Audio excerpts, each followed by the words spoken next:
largest. It's got the largest prize pool. And this is my best effort at putting my effort into bringing Risk into the next level, man. I want to see Risk grow. I want to see the competition for Risk grow. I want to see more of you guys come in and dominate the scene. We've got a lot of new players that have entered the scene in the last few months, and one of them is in the finals. So we've got a brand new player in the finals today, and it's exciting to see that. We've got a lot of newer players from the last 6 or 8 months, and even from the first Kilpede Open tournament that we hosted, that are in the scene, and they're dominating right now. We pulled them in the first time, and now they're sitting in there, and they're some of the best players in the world. So very happy to see Risk is growing. Risk is booming right now. A lot of people coming in, a lot of competitions. There are tournaments running every single week, and they're open. Most of them are open to just about everybody. So any of you, if you are looking to sign up to Risk tournaments, I invite you to go to the main Risk Discord, or go into my Discord, which is in the description below. And if you want help finding tournaments, feel free to shoot a message in any of the chats there. Ask for some help, and we will give you directions. We'll give you some directions. Make sure you guys can get signed up. So, without further ado, I'm going to go hop into the voice chat, see if I can find Pete. I believe he's already streaming, ready to rock and roll. We'll see if we can get some discussion underway. And then we'll talk over the settings and next steps for competitive Risk. Spoiler alert quickly, I'm thinking about... obviously we have things like the main server FFA tournament. We have the KPO. I'm thinking about a KPQ or a KPI, some sort of qualification tournament that would replace and be considered the actual world championships in our sport. I would like to thank Spud, our tournament organizer, for putting this all together, keeping it all on track. I'd like to thank Drew for all of his ridiculous hard work in setting up the automation behind the scenes. I'd like to thank the event helpers, which are so numerous. I would miss someone if I was trying to announce them all by name. But thank you guys all so much for helping us put this tournament together. It is the largest Risk tournament in history, with over 2,000 signups. Let's see if I can get the... All right, I was just telling everybody there's over 2,000 signups, and now look you're who telling it is. them. Look who it is. Hi, buddy. Hey, Kyle. How you All doing? right. You missed me thanking you. I started with you. Oh, I jumped in to hear you thank everybody, and you said I'll forget some names. I saw him on mute. I was like, he missed me thank him. So thank you, Kyle, for doing what is probably the lion's share of the work, making this tournament good, as far as having settings that don't stalemate and everything else you did. I've put hundreds and hundreds of hours into this and given all of my effort to try to bring Risk competition to the next level. And I think we've succeeded, the very least, of having the most competitive and competitively viable tournament of all time. And now, thanks to your advertisement and your name on it, we've got it also the largest tournament with the largest prize pool. So I think we've knocked it quite out of the park this time. I wanted to talk about the prize pool for a moment. So, folks, sure. We are currently sitting at a $3,670 prize pool of United States freedom dollars available. Now, will you share with the people how this breaks down? Who gets what? Yes. So I have split it up based on $3,600 prize pool. Right now we have first place is sitting at $1,000 for the winner. Nice little take-home prize for the winner. All finalists are going to receive $350 minimum. So all of these players playing today have locked in $350. The winner of today's game will lock in $1,000. We had 6 semifinalists that played last week and did not quite make the finals. All of them are taking home $100 as well. And earlier in the tournament, there was a couple different systems we employed. The best 5 performers after the first 5 weeks of the tournament also won a little bonus of $50 each. So it's nice to see. Yeah, and seeing as how I'm thanking people, that's $3,600 of community-sourced funds, folks. These were donations, so this just shows that I think Kyle and my suspicion that we're on to something with competitive Risk, that we really do have legs here, is not so far off the mark. If folks in our community are willing to donate to help get this prize pool, to help grow competitive Risk, I know I'm not alone. I don't feel alone. And thank you guys for being a part of this. Thank you. Awesome. So For some reason, Yes. my YouTube didn't go live that whole time. Oh, okay. Do you want a moment? No, first I don't know why it didn't do it. Okay. Are Okay, you now. live? Yes. Okay, now it's working. Okay. Kilted holding it down on the Kilted YouTube. I'm holding it down on Twitch, folks. We're going to do a simulcast. There is a 5-minute delay, as I said. This is mostly for competitive integrity with $1,000 prize money on the line for the champion. We don't want any suspicion. We don't want any doubt. As Kyle said, this is certainly going to be considered the most competitively viable tournament in Risk history. So we definitely, up to this point, hopefully we break it. But yeah. Without a doubt. Yeah, I feel like we're actually still just scratching the surface as far as what's possible. For anybody that's just joining in and seeing the YouTube stream, we are streaming on a 5-minute delay today. I don't know what happened with my OBS. The stream is firing a little late, but what we're casting is the finals of the Kilpete Open Tournament.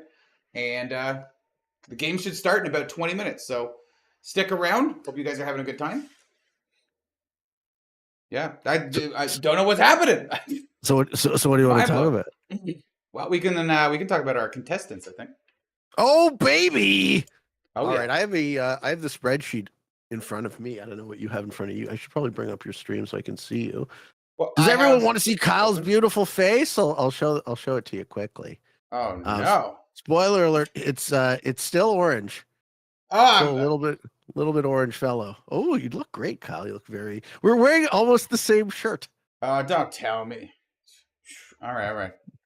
Getting hit on by my co-caster. Here we go.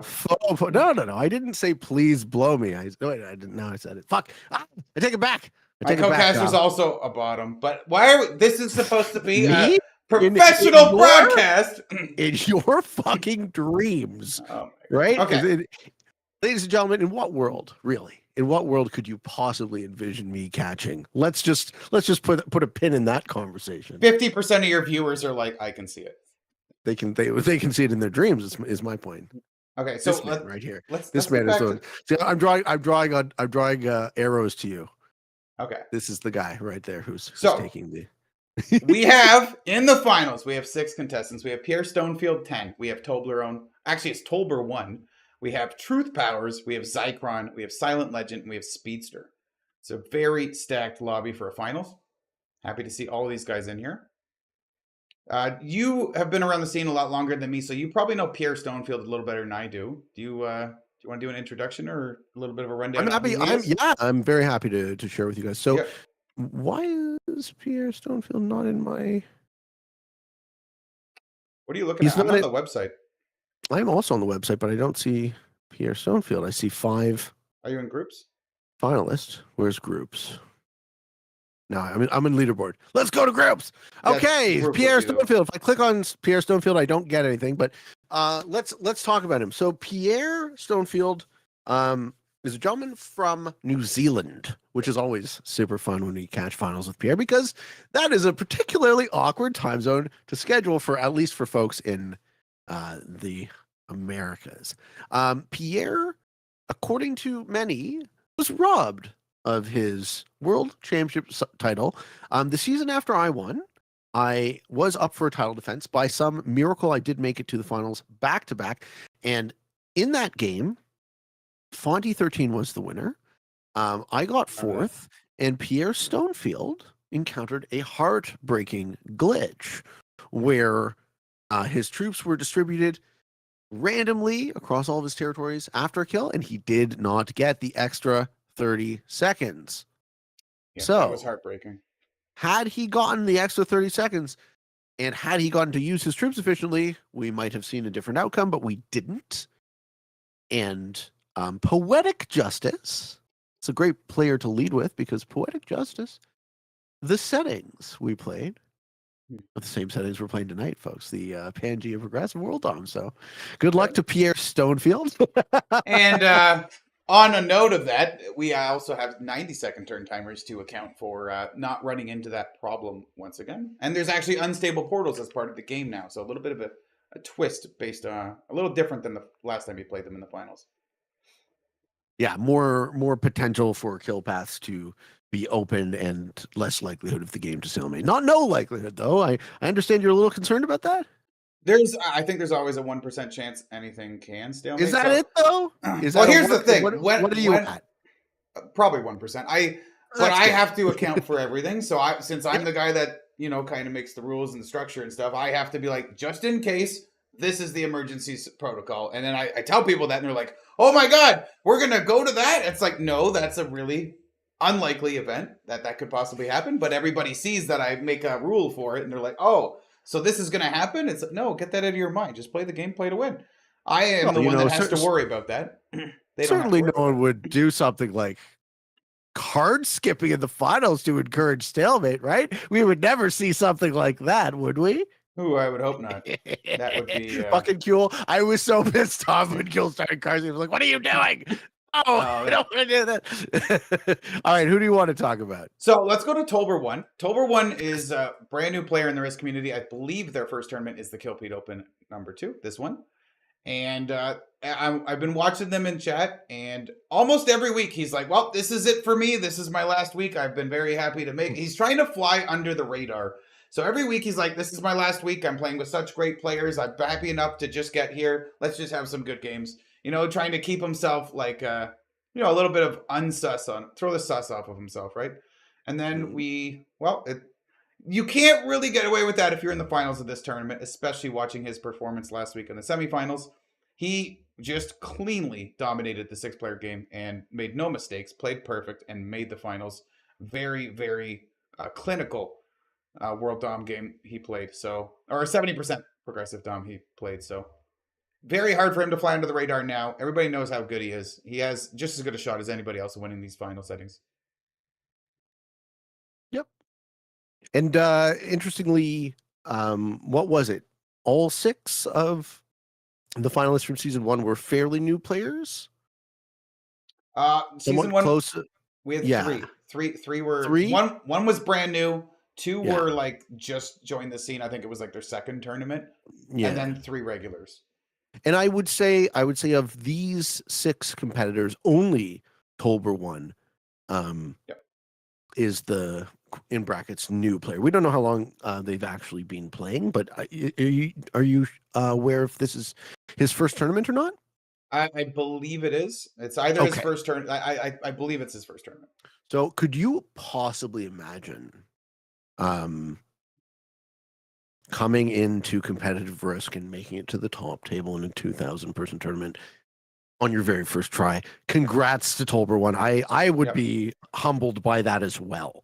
So very happy to see it. And if he takes it down, if he takes this group down, that'd be even more impressive, don't you think? Definitely. You want to do Truth Powers? I would love to do Truth Powers. So Truth Powers is a young man. We got a chance to chat in one of my most recent Waiting on Your Best Behavior podcast, which I really liked, and I used in for a number of reasons, but I used in a major way to get to know people. So I did get a chance to know Truth Powers a bit better. Okay. And I'm consistently impressed by how sharp he is. There are things that he does that sometimes remind me that he's, I think, Truth is like early 20s. I think he's a little younger than that. But yeah. You don't think he might not be 20, okay. He might be a I could be wrong, but yeah. Spring chicken there, but regardless, there is a wisdom to his analytical style. There is a wisdom to his skepticism and to his lack of dogmatism that I find very rare in younger people. So one of the things that impresses me about people is their ability to get their own ego out of the way and get their own biases and try and see through their own blind spots. And those are all things that I think Truth does exceptionally well. To speak very highly of his character is one thing, but to speak about him as a Risk player, Truth Powers has made it to rank number 1 on the leaderboard. He has been a consistent tournament finisher for as long as I've been aware of him in the game. I'm a big fan. I consider him a friend. Good luck to you today, Truth Powers. Definitely. He's also one of the deepest voices in the entire Risk community while being so young. He's just got that great voice. Great voice for radio. I'm going to get a coffee here, Kyle. You can do silent. We'll go next. Well, Zychron's next on the list that I Okay, see. you got Zychron. You can do whoever you want to do. Yeah.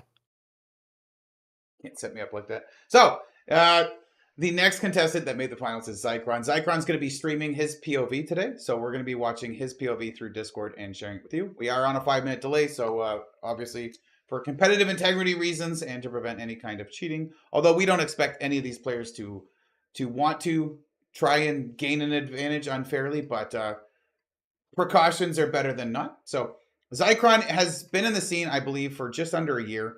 I recognized his name. The first time I noticed him was the World Cup tournament. He was representing United Kingdom, and they took the World Cup tournament down and won a nice hefty prize pool for that. So first time I recognized his name, and then in the last few months, he's been dominating not just the Kilpete Open, but the free-for-all tournament as well. And I've heard tale. I don't follow the Professional Risk Takers League super intently, but as far as I know, I think he's been leading that league and dominating that league for the last 6 months. So Zychron's an incredibly scary individual to have in your finals lobby. A lot of people, even experienced players, are picking him as their favorite to win, even though he's a little bit less experienced than some other players on the list. So watch out for Zychron. Watch out for the white player, if that's the color he's choosing today. We've also got Silent Legend, one of the OG's best mobile players in the world. Silent Legend is known as a silent beast. He took down the Grandmaster tournament, first place, and that tournament is based on voice chat communication and manipulation. And he took it down without using voice chat and on a mobile phone. So imagine playing in the toughest tournament in the world at the time, playing it on your phone, and then not only that, everybody else is communicating in voice chat to try to coordinate, to try to manipulate, to try to advance themselves. And he won that tournament on a mobile phone without speaking. So Silent Legend, the name rings true. He's also the mastermind behind the settings for the 70% tournament, and I believe he's behind the settings for the Blizzards Open right now, the tournament that's running right now. So great mind in the world of Risk, and very excited to see him here. He actually was one of those 5 contestants that made the early advance in the first 5 weeks. He was number 1 seeded this tournament because of his first 5 weeks performance. So he absolutely crushed this tournament, and very happy to see him in the finals. He's also a friend that helped me coming up with settings.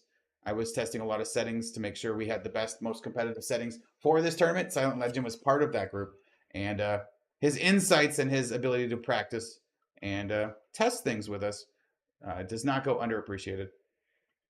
We have Pete back yet. Oh yeah. Would you like to introduce the one, the only, the speedster from Germany? So if I were a betting man, which I'm not, and you guys actually know that I rarely do this, but for this finals I have a favorite, and I'm rooting for Speedster. Good luck to you, Speedster. What can I say about Speed? Speed has been on the scene now, on the Twitch scene for quite a while. Playing just strings of Europe capitals. I love watching the show. I love having it in the background. He also has a great voice. The dulcet German tones are much appreciated. I think Speed is due. I don't know if there's any big title we can point to for Speed. I don't know what his best placement is historically. Like Silent has a GM title. Yep. Zychron has performed really well in PRT. Pierre Stonefield, that near miss on a World Champs. Tolverone, obviously new player. Truth Power is at least ranked number 1. Also many semis appearances in finals. But I don't know that Speedster has a big finish on his record. I'm just pulling him up right now on Friends at Risk. It looks like GM, maybe quarterfinals is about the most I can see. Finalist in JJ's Meta Tournament and finalist in the No Deal. But as far as majors, this is the furthest Speedster has ever come. And yes, he is an exceptional player. And I would say he is due to win a tournament. Due, yes, definitely he is due to win a tournament. This is time now. Obviously, all of these players are great, right? That goes without saying. I wouldn't give any really heavy edge to any one of these guys over any of the others. But you know, pressure-wise, all things being equal, okay. Who's going to crack? Well, I don't know about crack, but the thing is that I've definitely recognized in finals, and so have you, is a lot of the time the nerves are incredible in the finals, and you can't control the heart rate, you can't control your hands from shaking, stuff like that. I think there is a good chance that a few of these players probably have that experience. Um, so I'm gonna say I think I would give an experience edge slightly to maybe Pierre and Silent Legend for being experienced players in finals prior. They have a little bit more experience coming in. I think the nerves are going to affect them a little less. I'm not saying that that gives them a major advantage or anything, but I think that may play a little bit of a role in how the game plays out. Nerves always have an impact on the finals. I think And nerds. nerds. Yep. You would know. You would know, right, Kyle? Got I him. have I have a I have a friend that lives about 45 minutes from me. He's quite the nerd. Card carrying for 35 years running, sir. Ooh. I'm excited, folks. Are you guys excited? Yeah. Are you guys excited to see the This is gonna be good. culmination of Am I allowed to harass you ridiculous guys? amount of work? Okay. Good. Firelocks. Yeah. Yo. No, you're What's not. up? Oh, too bad. Yeah. All right, I'll go. Much love, Carlux. Come join us after the game. All right. And so I want to go into the settings before we get in there. Yes. I'm pulling the settings up on my screen right now. We're going to be playing. We are not me. I'm not playing today. We are going to be spectating. The finals are going to be played on Pangea, the legendary progressive world dom on Pangea that Pete has been known for nearly 3 years. These were your favorite settings for a long time. I don't know if they still are. No, you can't even play them anymore. They don't work.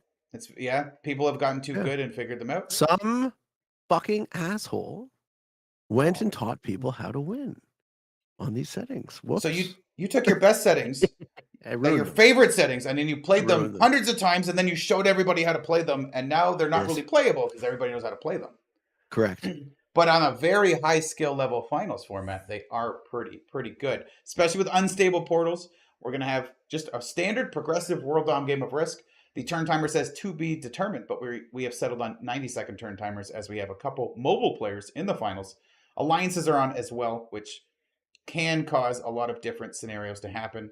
As if you watched my free-for-all World Championship final game, the Alliances played a big role in how that game ended. Now, they can, if somebody gets too far ahead, Alliances can definitely influence the game quite a bit. So I'm very curious to see how these guys play around with the settings we've given them. And it's going to be good finals.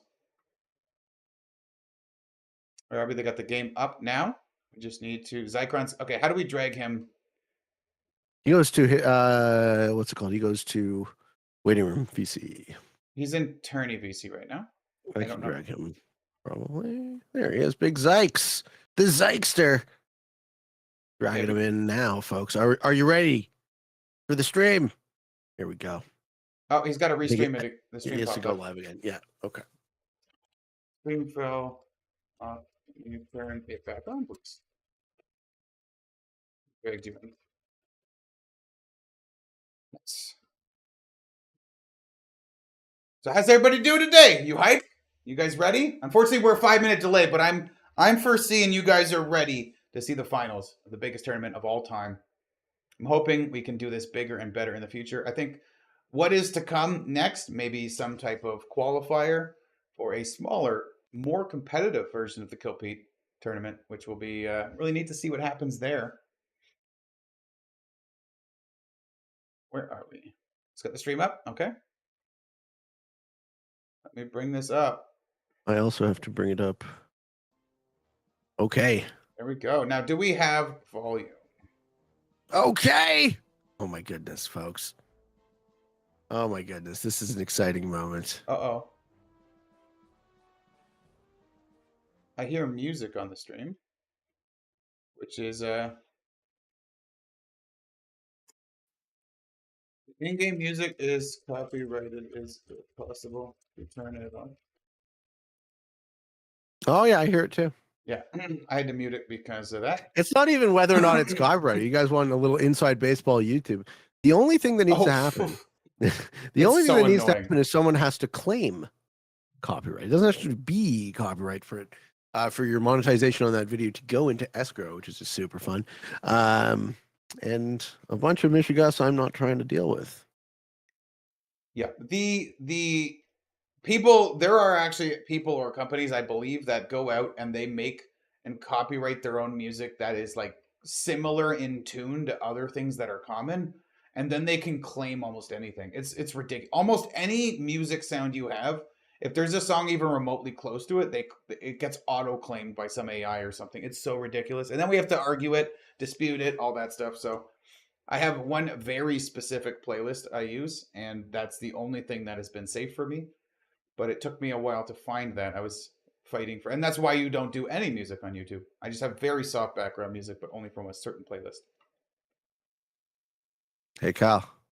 Uh-oh. I brought up your stream. Oh, yeah? How I look? Yeah. Better than you? Do now I I'm look better than you? Now I'm drawing a wiener pointed at your face. This man is older than me. And Yeah, I know. Less mature. Super mature. I cannot wait to see this game start. Hold the phone. You don't like waiters? What? No, I'm not a fan. No. Not your flavor? This guy's like, yo, next time I come over, don't cook me sausage. I'm like, you don't deserve hamburgers. Only sausage for you. Last time you made steaks, so that was big props. Thank you for that. Was it good? It was. Did you like it? I did. Okay. You got these massive steaks. It was amazing, yeah. It's the least I could do. So it looks like we're waiting for Tolber 1. So Tolber 1 said he would be available around this time, but he couldn't guarantee 100% on if he would be 5 or 10 minutes late or 5 or 10 minutes early. So we are about to start, but we are just giving him those extra few minutes till he arrives. So there's no rush. We are starting with all of the contestants. There's no time limit if he's 10 minutes late or 15. We aren't doing a fill-in for the finals. We are playing with the 6 finalists, and that's it. Funny enough, the waitlist system in the Kilpete Open has proven to give people second chances. Silent Legend was a waitlister, and so is Pierre. Yeah, so it's a couple. Pierre coming off the wait list in the semis, if you can believe it. Snow Lily missing their alarm. Yep. What a heartbreak to not have your opportunity to make it to the finals. I mean, of all of the alarms to miss. Yeah, you fight your way to the semifinals and then to miss that game. I believe Silent Legend was eliminated in round 9 or 10, but because he was the number 1 seeded player, there was somebody that missed their game in, I believe, round 11, and he got to slot his way in there, and then he went back to his winning ways and has not looked back. Now he's sitting in the finals. Very excited to see who wins today. I mean, I would be happy for any of these players. But as you said, Speedster is definitely somebody that is due. So, and the difference in skill level between top players at this level is very, very minor. So, oftentimes I see comments on tournament finals go somewhere like, "Wow, that seemed really lucky," or "Wow, it's surprising." Like, can you honestly call it a final if the outcome came down to luck? And my typical response is, Risk is a game with a lot of luck. And when you got players that are this good, they all know what to do. They're all very close to optimal. No one can truly play optimally, but with players this close, the outcome often does swing back around to being very lucky because that's the only real variance, right? 99% of the time, Truth Powers, Zycron, Speedster, Silent Legend, Toblerone, and Pierre Stonefield are going to make the correct move. So the thing that really will influence this outcome, right? It's a normal game of Progressive World on. The cards are going to matter a ton. Misses set on 5, and when they can be killed is going to matter a ton. Who has open lines, who doesn't, is going to matter a ton. Nerves. I think nerves are going to play a big role. And also the unstable portals, opening and closing, giving people lines, taking them away, opening up little kill guard pockets, and then taking them away. I think people playing around portals properly is going to matter a lot. I'd say, yeah, they definitely play very, very close to optimal. I wouldn't say 99%. It's much more difficult to... but yeah, even approaching 99% is hard for any human. But it is very easy to see that these players will recognize when there's profitable kills to be made and stuff like that. The stream is a little bit laggy there. Yeah, that's okay. Oh, they're We don't have any real action yet. So I think I'm just going to include all of this on YouTube, and then I'll put the timestamp of the actual beginning of the game at the beginning of the video.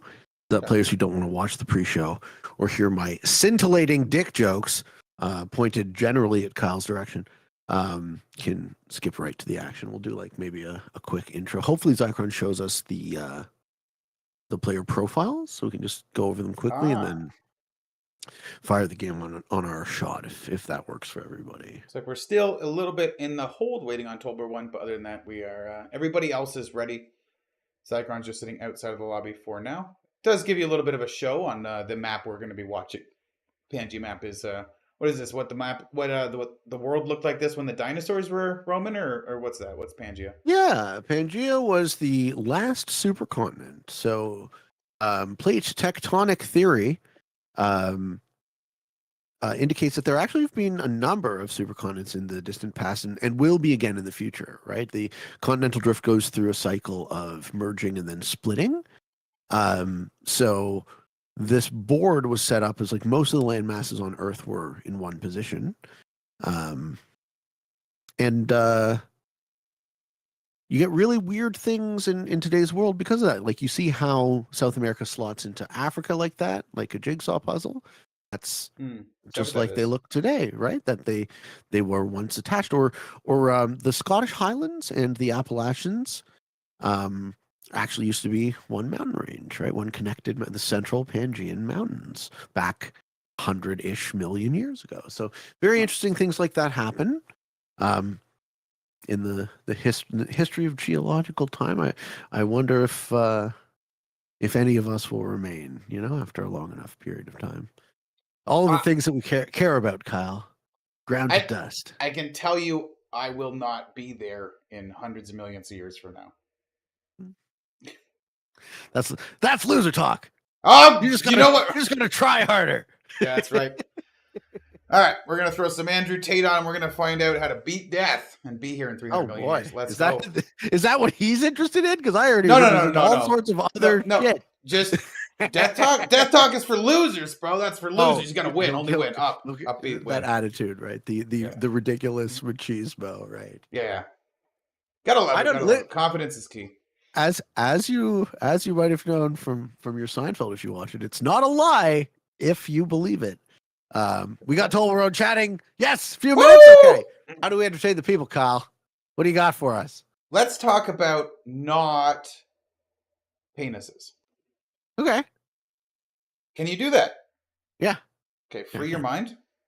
Okay. All right. What's the first thing that pops into your mind? Your mom. Yeah. Got him.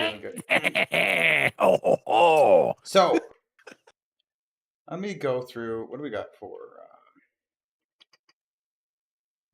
I was going to look at the rules. There's nothing really to write home. I guess we do have there is a very, very low chance of this game not coming to its full conclusion.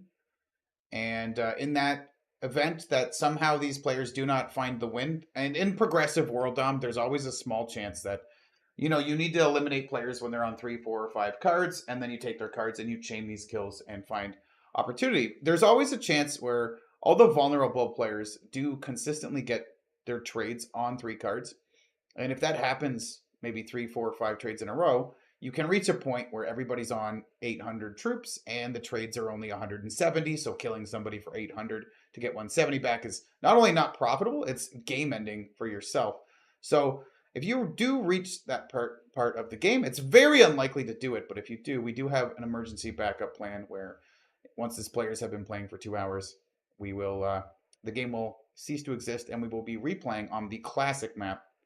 Just a little 70% progressive domination game. And but that's all we need to write home about on that. That's not very important. It's extremely unlikely, but we do have it as a backup. Likely scenario is this game goes about 45, 50 minutes, and we get a winner. So it looks like everybody's getting loaded in. So luck, everyone. Hey, man, you said getting loaded. I didn't say it at all. What did you just say? You told me not to talk about it. Oh, And then you getting said loaded for you is when you get filled up in the back, right? You think You're of things talking with about things. it. You're talking about it. I'm Yeah. not talking about it. You're talking about I can't say any words without you getting filled up in the back. Interesting. it. I know what you're Alright. talking about, Kyle. Stream is a little bit. Let me just bear with me a second. Make sure I pop this out. Ooh, I like the sound of that. Here we go. Okay. Okay, Zakran says he's going to go through the stats. Ladies and gentlemen, All in right, no here we go. particular order, except the order in which Zycron shows the stats, we got Truth Powers. Playing his black, the USA flag, Grandmaster rank player, formerly number 1 on the world leaderboard. 1,053 gone 778 348. Playing as white from the United Kingdom. We had Zycron. 471 hours played, gone 215 and 271. From Germany, playing as purple silent legend, ranked as a beginner because he is lying. 1,137 hours, 430 to 216. The yellow player is Speedster, also German flag. Speedster has Double Grandmaster. 2,233 hours, 14, 12 to 760. From Norway, Tolbaron, Yep. expert ranked at the moment. Green player in this game, 413 hours gone, 178 and 379, 397. Ultimately, we got Pierre Stonefield 10. Grandmaster from New Zealand, 1,377 hours gone, 1,580 and 995. All right, I'm ready if you are, Kyle. I am ready. We are Ready to go. Good luck, fellas. Yep, good luck, everyone. May someone take it. Is up, risk takers. Welcome to the finals of the Kill Pete Open 2. There's been so much work that's gone into this. Thank you all for helping us. Thank you for being a part of this community. Thanks to Kyle. Thanks to Spud. Thanks to the event helpers. Thanks to Drew. Thanks to all of those who donated to the prize pool. Thank you all for playing and competing. I love you. I appreciate you. And I can't wait to see the outcome Here we of this go. game. Yeah, let's go. Woo! Pretty avatar right here. Little Exciting. brain This is an floating around the exciting fish tank. moment for Risk. Oh yeah. This is the most competitive Risk tournament of all time with the I'd say the most competitive settings of all time. Oh, October one didn't confirm. Here we go. Just 2 minutes. Remake. Oh no. Oh Oops. no. Remake. Who got the God Spawn for the little bonuses on the right? Green did, but they're a bot. Look, doesn't Tober one a little bit sad he doesn't get these bonuses now. Yeah, he wishes he got that spawn. Oh boy. Now there are 2 little bonuses on Pangea that back in the day, whoever spawned there normally would get them, but on a lobby like this and with the way the game has evolved, the most likely scenario is people don't even try for those bonuses, as they will likely get teamed on and broken. Now, that's not to say if somebody doesn't get a very good spawn, they may go for it. And then it'll be interesting to see if the players coordinate to stop that or not.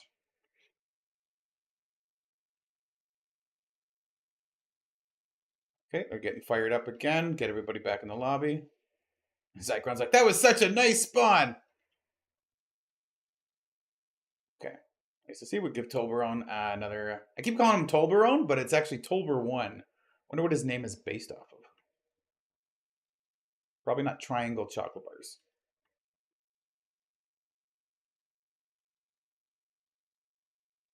We lost Pete. He ran to the bathroom to drink some coffee. I don't know how that works together, but probably did it.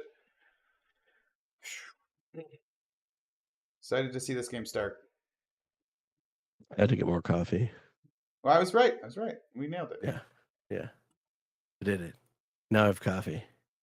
Coffee's good. I'm drinking a Monster right now. I've almost completely quit Monsters out of my diet. So, Is it the sugar or is it the caffeine? no. So I was drinking the zero sugar anyway. It's just really bad for you. Monsters are so. Why? There's a bunch of garbage in them. I think they spike your insulin as if you're drinking sugar. Yeah, okay. Well, I mean, that's like, and the caffeine. I want to cut back on caffeine. Maybe long term quit. I don't think that's actually possible. That's the one thing I tried to do. I couldn't cut it. I actually was a full month off caffeine, if you can believe it. And I was like, this just doesn't feel good. And after a month.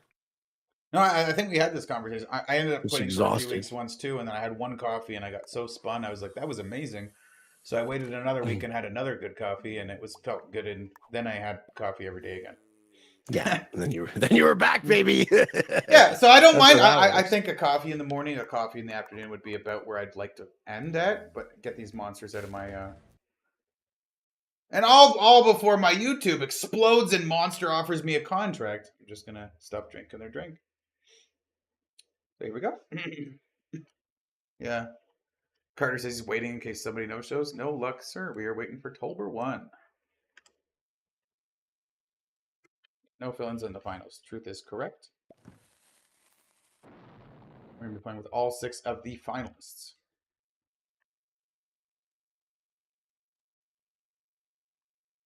How's everyone doing, folks? You guys excited? You guys excited to see the highest level of risk play? It's going to be I know. I'm excited.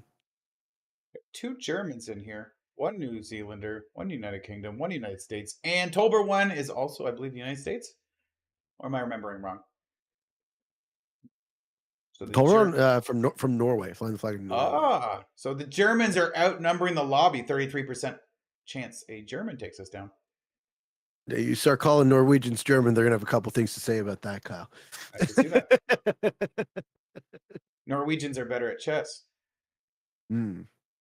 Because the one best of them. chess player is one particular Norwegian. The goat of chess is Norwegian. Yeah. So. Yeah. Shout out to Magnus. I'll teach you how to play Risk anytime, bro. Oh, that'd be so fun. Yeah, I've been following his career since I was a teenager. Yeah. Not that I play chess, but all right, here we go. Looks like Tolber 1 is getting set up. He should be in here in a moment. Fixed it. And... Yep, he's coming right back now. Nice. Nice to see. We do have in-game sounds as well, and the music is now shut off thanks to Zycron. Really big thanks to Zycron for being willing to share his screen with us. And that helps a ton. Yep. Would love to see SMG implement some kind of spectator feature or even a hosting feature where we host a lobby and you can see our name would be at the top above all 6 of these players as a host with maybe like an eyeball beside it to say, hey, observer. And then we could host settings and have 6 players join, and we would host on a spectator mode where we could switch through and view from each player's perspective or an overall perspective where we don't see whose cards are what, so we wouldn't know who has sets and stuff like that. Maybe long term, we can pressure them and get something like that. But for now, this is the best we've got for broadcasting the best Risk competitions we can. Looks like they're good.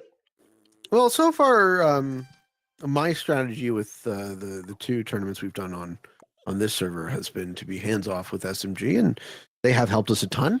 Notably, this season, SMG allowed the Kilpede Open Map of the Week to be the Map of the Week. Yep. So thank you. A lot with that. Yeah. And here we go. Going in again. We are locked and loaded. Ladies and gentlemen. Oh, I thought we were doing a what is up Risk takers. I did it already. I did it. I can edit. I can cut and paste my edits. No, again! Oh, Tolver, what is happening? What is happening? Be difficult. Oh my God, he's trolling. He's trolling There's hundreds of people. There's hundreds of people watching this Tolver. You're killing us, brother. We just want. Oh, look at red spawn on that top right for that bonus. We are leaving before we get to see it further. Woo! Yeah. We need this man to get into the game. We're gonna ban Carter to the chat. He's flooding it. We actually don't have a host for this group.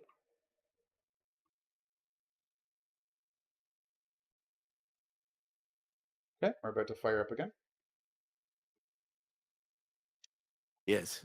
For anybody in chat that is wondering exactly what's going on, this is the finals of the largest Risk tournament in history. It's the largest prize pool. They're fighting holy guacamole.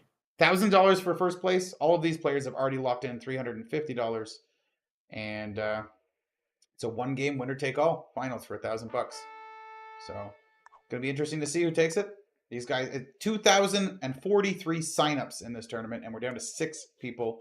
This is week 13. It's a 3-month-long tournament, and these guys have battled through all kinds of maps and settings and lobbies, and they've been through the ringer. You have to be extremely good to be in this position right now, like these guys. So excited to see how this plays out. I'm hoping the third launch works.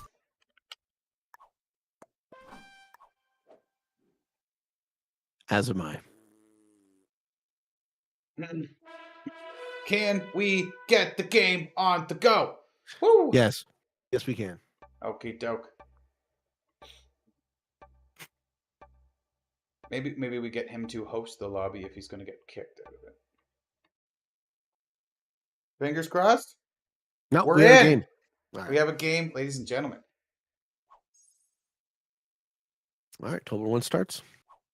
Green in the first position. Tolbert 1 exactly. Moves quickly and decisively. Alliances are open. Silent Legend is purple. Tolbert 1 is green. Pierre is red. So you can see Speedster is yellow. Truth Powers is black. And Zychron is the white player. So we may be referring to these players by name, but I'll do my best to elaborate on which color a player is, right? We want it, like, for the viewers, it might be easier to be like, Green's looking at this, but these players have earned the right to have their name shouted when we're talking about them in the finals right now. So we're going to be probably mentioning them mostly by name, but I'll do my best to include colors when it matters. So looks like, yeah, Green somewhat had some troops spawn on the top right there. Didn't add any. He's just going to hold that little upper position with the 2 stat. Probably those little +2s on the sides don't really get fought over, but it'll be interesting to see what happens when Silent Spawn is fantastic. Look at all of those 2s and just the perfect sort of spread. Right? He's going to hold all of those 2s and all of those 3s, I'm pretty sure. Right. How many positions would you want to be in here? Depends on turn order, right? As many as possible. I really like Speedster's 2 on the far left. That little spot is very nice little kill guard, but he doesn't really have access to that top purple 2 that you were just talking about for your Silent Legend. Which is equivalently good, right? That's actually my favorite territory on the board. Top left. Yellow and purple, actually both not in the top right either. Where so they're not quite everywhere. Red is getting pretty close to being almost everywhere, I think. Strategically on this, you want to be a bit of everywhere, right? You're going to want stacks. You want, first things first, you want to be everywhere on the board. So A, you're the hardest person to kill, but B, you also have lines on everybody if you're everywhere. So these players are going to be looking to get little stacks in little corners and nooks and crannies, and they're also going to be trying to be everywhere. Probably start already thinking about lining up the people that go after them in turn order.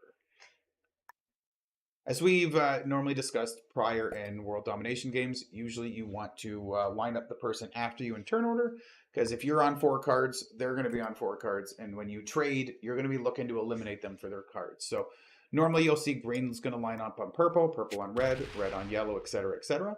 And if you're later in the turn order, you don't really have somebody that goes after you because most people trade before you. So usually maybe white or black's positions, they're going to play a little bit more defensively, probably try to space out everywhere more so than line somebody up. And they get the biggest trades and they'll have the most troops. So it's easier for them to pivot from a defensive position into taking over the game. So as long as they survive to get those trades in. Truth doesn't have anything on the left. So there's nothing past the middle of the board that is a black territory. So I'd be looking, if I was him, to start moving to the left-hand side as quickly as possible and establishing, maybe via the portals, but establishing a position out there. And that's the interesting thing about his position is the portal's open and he's the last to get options through it. So that portal might be taken by the time he...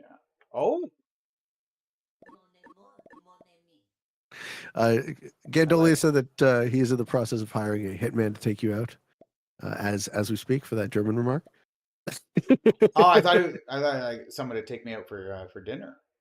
I'll take you out for dinner. What was my German remark? You said Norwegians for German. I'll take you out for dinner. I'll buy you whatever you want, Kyle. I appreciate it. Norwegian. I never said Norwegians were German. Oh, I see. What did you say? Norwegians are better at chess than Germans. That's better at chess than wow. Wait, oh no, my goodness. Gandolius follows chess. He knows I'm telling the truth. He knows. Yeah, he knows all smart about man. It. Oh yes, he's the backpedaling. It's fierce. So the very interesting thing here is that Truth is actually threatening for this +2 bonus, which we didn't expect to see anybody fight for that. But if he actually goes for that, It's really only white that can stop him. Yeah, and Tolbron says no. He's like, I'm going to put a 3 there. And I Speed think backs it up. Yeah, I think the table would have something to say about that. so do I, but there's not a lot of pathways in to mess with him if he does that. Well, what Oh, if the there we 3 go. fortifies to the 3? Yeah, he says Yeah, and no. then he's gonna bring the 2. That Yeah, says no about as clearly as anyone could say no. You yeah, want a +2, you greedy man? How about no? yeah, because he's got to guard all 3 spots from white and from green there. Yeah, he brings the 2 over. Wouldn't shock me. Yeah, they're signaling very clear that if you want to go for that bonus, you're gonna pay. But at the same time, being black, I don't blame him for trying to threaten and see if they fold. But I'd be very shocked if somebody folds in a finals like this. Yes, Zephyr says in the chat, mind games have started. Although he said that 5 minutes ago, so. The whole game is a mind game. True. You know, because you use your mind. You're a real smarty pants. You're a real smarty pants. I know. I self-identify as a smarty. My pants are smarter than you ever seen in your life. Wow. I watched your Jeopardy scoring, so yeah. Oh, That was what a quite good. round. Yep. What a round. I'm a lucky man that day. Because I've been following your Jeopardy scores the last couple of years. I was going over them with you. You were like 36, 38, 36 or something, and now you just They signed a 42 they say 38 is a cutoff. But you know what, man? Getting a banger. 42. You passed that. Woo. Oh, yeah. All right, so second turn, what are you trying to do? You know, if you don't have 5 positions, 6 positions minimum, you're thinking about how to create them. You're thinking about how to put yourself in a spot where, as Kyle said, you don't want to be too easy to kill. I think the most important consideration in Progressive World Dom, who can kill me? And very, very close, and sometimes more important, who can I kill? We're no longer at that. We're not yet at that stage. We're much more interested in putting ourselves in the right position. So the way you want to be positioned for Prog World Dom, you want to be in as many places such that no one person can kill you, and you can make kills when the time is right. No, 100%. And you're not looking for the kill now, but every move you make in the early game, a lot of people are like, World on progressive. Nothing happens in the first 5 turns, and then everything happens at the end. But actually, the very first 5 turns or 6 turns are critical. They're crucial to setting up your position on the people you're looking to line up on, and to escaping the people that are trying to line up on you. So, like, every single move you make in the early game matters so much more than a lot of people would give credit to. This is where I'd use the portal if I was Truth. I would have made 2 attacks. I would have run off of his 5, right? And then split into those 2 places such that Truth would be able to... he does it! There, Good. yeah. He finds the way over. He saw what I saw, and I like this move a lot, right? You want to be on the left-hand side. You want to be in more places, right? Portals are going to shift. Portals are going to close and shift. Being in the end of the turn order in unstable portals is often an advantage for playing defensively. You also get more troops early. First round, you get 3 bonus troops for being last, and you also get the biggest trades. So you do get a few extra troops. And I often, if I'm in the last position, I will use those few extra troops to ensure my position is that much better. I will make more than 1 attack for a couple turns if that would get me what gets me into the right position. Yeah, like assuming you get normal dice, you're not going to lose too many troops, but the establishing an additional 3, let's say, in a spot that, well, like that spot is perfect. That piece of the map where the black 4 is now on the left middle, like Truth wasn't there. He wasn't going to be able to get there without using the portal. So that worked out very well. Yeah, that's and I was actually shocked that nobody left a stack on the portal. A lot of the times, people will claim a portal and then maybe leave a stack on there because they get first dibs on the portal. Black gets last, right? If you're in last position, you get the last dibs on the portal once it's open. So a lot of times people will claim one and leave like a 2 or a 3 in there. But that one, I believe it was a 1, so we got to move in pretty easily. I think it actually looked like Zychron did that on purpose. I think Zychron gave him that line. Interesting. That's how it appeared to me, right? Where are we taking our card if we're Zychron? Yeah, that's okay. He's heavy on the right. Yep. So just ensuring, yeah, you want to get as far into the corners as you can if you're in the later positions. Like, it's not just black that wants to play slightly defensive. If you're second last in turn order, you kind of do as well. Second set of trades in World Non-Progressive are usually 20 for green, 25 for purple, 30 for red, 35 for yellow. And if you're sitting there as white with a bunch of cards and yellow's trading for 35 and he's got good lines on you, that's about where the games can very easily snowball into the fourth player's favor. He could trade for 35, eliminate the white player, take his cards, trade for 40, and be in a very dominant position going into the next couple turns. So white should be thinking about escaping yellow, which it looks like he's trying to run into that upper corner because yellow doesn't really have much going on up there. He's also hiding in the upper left corner. Yellow doesn't really have much going on over there as well. So if Truth Powers moves that 3 on the left side up one more, it does protect white even further from the yellow speedster. So for turn 4, this is the penultimate turn in the early game. Sets are forced on 5 cards, and assuming the trading sequence goes normally, which I fully expect to see in this game, Tolbaron's going to get the 4, Sonic gets the 6, Pierre, the red player, gets the 8, Speed gets the 10, Cyclone gets the 12, and Truth Powers in the ultimate seat gets the 15 trade, and then the cards go up by 5. So what we want to see from green is we want to see green ideally lining him up, or lining himself up to make as many kills as possible. So you want your lines to be open. Like if you were playing in the first seat, you want to lean more aggressive, right? You want to be able to be the one who makes those kills. Otherwise, it's very likely that either you miss a set on 4 or 5 in the second sequence or third sequence and get eaten, or someone after you in the turn order makes multiple kills and you are kind of collateral damage in that. Yeah. A lot of people do strongly dislike being first in turn order for World on Progressive. It is a disadvantage compared to a couple of the other positions, but there are ways to play it to try to optimize your chances.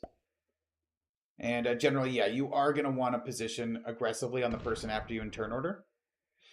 And at the same time, you still never want to be avoiding any type of defense. You do kind of want to be tucked in corners if you can, for if you do miss a set. There are sometimes the second set of trades, the first in turn order player could actually take a 5th card and see if other people trade first. It's a nice little game you can play, especially on a larger map like this. It's something to weigh your position. Like if you are defensively positioned enough as the first in turn order, you might not necessarily trade on turn 8.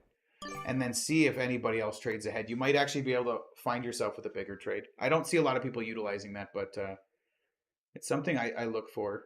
Oh, I would say half the time I play Prague World Dawn if I'm in the first seat and no one is set. I'll happily go to 5 cards because on a map this size, by the time it gets around to the second time, green players going to be holding 5 cards. We're going to see players with 60 troops minimum. So you're talking about making a kill, a 60 troop kill, probably through troops of other players, to only recoup a 20 trade, and then sit on 5 cards. Green will be much lower than 60 on turn 8. Like when everybody's doing their second, yeah, because he's going to trade. He gets 3 a turn, and then he's going to get 4. So in the next few turns, he's not going to get a second set, right? He's not going to get a second set. So he'll be sitting around 38. But if he's defensively positioned enough, it might force purple or red to trade, and then maybe somebody else doesn't have a set. It's risky. It's extremely risky, and it would only be considered if you have some of these corner positions. I wouldn't do it in this game because he doesn't look like he's got the position for it, but it's something I consider if he held like the yellow 3 on the left side, the purple 4 on the top, right? Stuff like that, kill guarded by different colors. Something you can consider. It's riskier, but it gives you better winning chances, I think. If first only matters. Final turn. Before the sets start to come in, who do you like? Who's your favorite board position right now? I haven't really been analyzing each individual position. Let's see. I like yellow's corner position, but he doesn't have great lines on white in the top right. I guess he could get there with his 3 if he scoots across the top. Yeah, so he's also Cyclone's looking at that. I really like Pierre. I really like where all the red stacks are. because they're not really in the edges of the map. They're more open to different options for different kill lines. And knowing what I know of Pierre, particularly if we have a 90-second turn timer, so it overcomes a bit of his own natural disadvantage playing on mobile. Yep. You know, if he has those lines and he has normal luck with the cards, we will see some kills. I was talking, I spoke with all these players before the game as we did consider 60 seconds for the turn timer, which is what we would have used in the past on these settings.